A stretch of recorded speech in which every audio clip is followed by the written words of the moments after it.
Reduced generation and higher repair probability. ഇതിനകത്ത് വരുന്ന സംഗതിയാണ് റെഡ്യൂസ്ഡ് ജനറേഷൻ.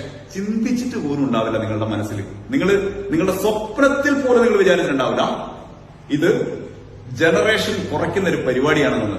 നിങ്ങൾ പ്രൈസ് മാത്രമേ നോക്കിയുള്ളൂ, പക്ഷെ നിങ്ങളുടെ ജനറേഷൻ കുറയുന്നതിലൂടെ നിങ്ങൾക്കൊരു 10% ജനറേഷൻ കുറഞ്ഞു കഴിഞ്ഞാൽ നിങ്ങൾ ഇതിനകത്ത് സേവ് ചെയ്ത പൈസ എത്രയോ ഇരട്ടിയാണ് നിങ്ങൾക്ക് നഷ്ടം വരുന്നത്. നിങ്ങൾക്കറിയാവോ?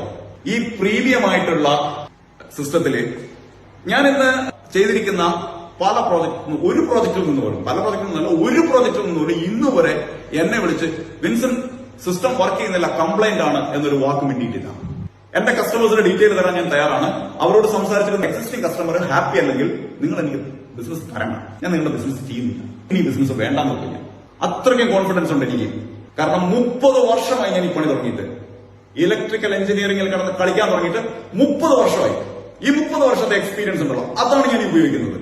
ഈ 30 വർഷത്തെ എക്സ്പീരിയൻസ് ആണ് നിങ്ങൾക്ക് ഓരോരുത്തർക്കും വേണ്ടി ഞാൻ ഡിസൈൻ ചെയ്തു തരുന്നത്. ഇതിനകത്ത് ഒരു തെറ്റ് പറ്റാൻ ഞാൻ അനുവദിക്കില്ല.